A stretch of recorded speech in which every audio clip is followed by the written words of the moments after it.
Doggy dog, yeah, live on stage. Yeah, performing tonight. Bonjour à tous sur la chaîne Two Step Forward. Aujourd'hui, une vidéo spéciale conduite du changement. Donc, c'est une vidéo qui va être séparée en trois parties, avec une première partie qui visera à expliquer ce que c'est que la conduite du changement et ses origines. En deuxième partie, quels sont les 6 facteurs que j'identifie et qui sont décrits comme la source de cette notion de conduite du changement en entreprise.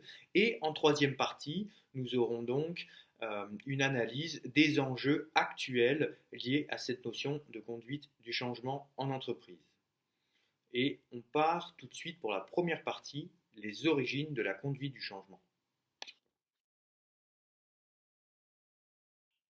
Donc, dans cette première partie, les origines de la conduite du changement, il est important de faire mention que ce n'est pas une notion qui date d'hier, mais c'est une notion qui est plutôt ancienne, puisqu'elle est apparue en tout premier lieu en 1950, avec une approche sociologique qui a été menée par Lewin.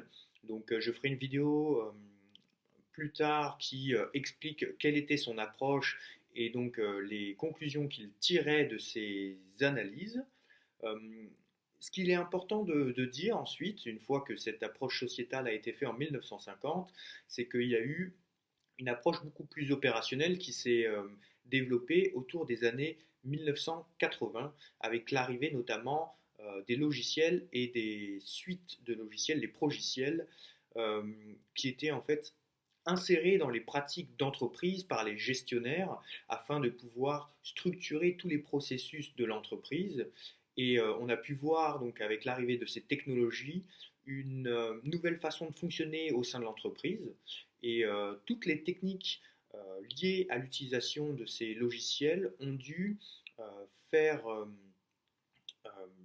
ont été en fait importantes à gérer dans le sens où il fallait savoir les utiliser et bien les utiliser.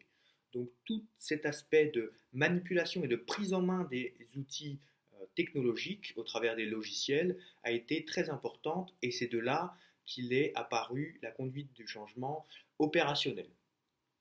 Donc, dans cette conduite du changement opérationnel lié au logiciel, il y avait plusieurs notions qui étaient étudiées et qui devaient être développées pour que l'entreprise puisse elle-même travailler dans des bonnes conditions, notamment au niveau de la collaboration, de l'agilité de travail entre les personnes et, et de l'innovation qu'apportaient les technologies. Donc il fallait s'améliorer et surtout évoluer dans nos façons de travailler ensemble. Donc ça, c'était pour les origines. Et on va tout de suite passer à une deuxième partie qui explique donc quelles sont les 6 sources de changement pour les entreprises. C'est parti pour la deuxième partie.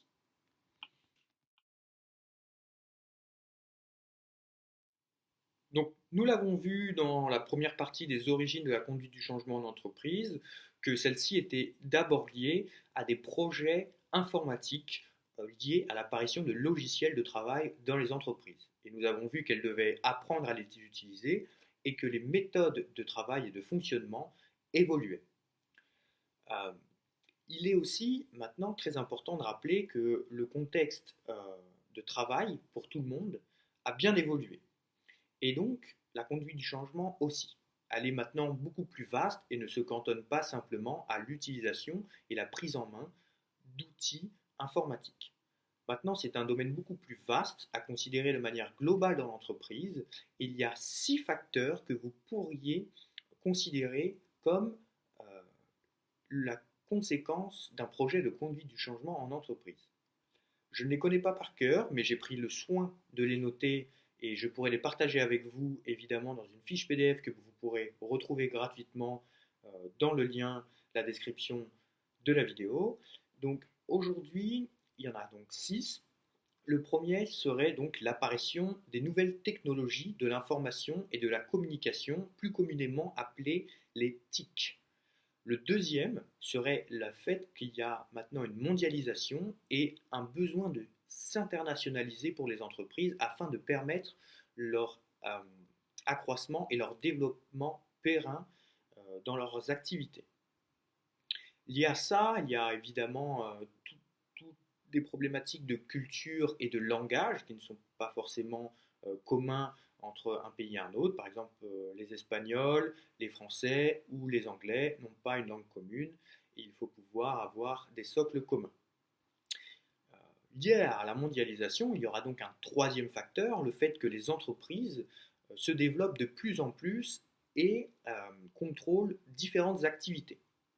Donc ce développement d'activité, il est lié à des besoins aussi changeants sur le marché. C'est-à-dire qu'il y a de nouveaux besoins qui émergent et qui sont identifiés, et de manière beaucoup plus rapide, c'est-à-dire que la vélocité des nouveaux besoins identifiés sur les marchés a extrêmement grandi avec l'arrivée des nouvelles technologies et de la mondialisation.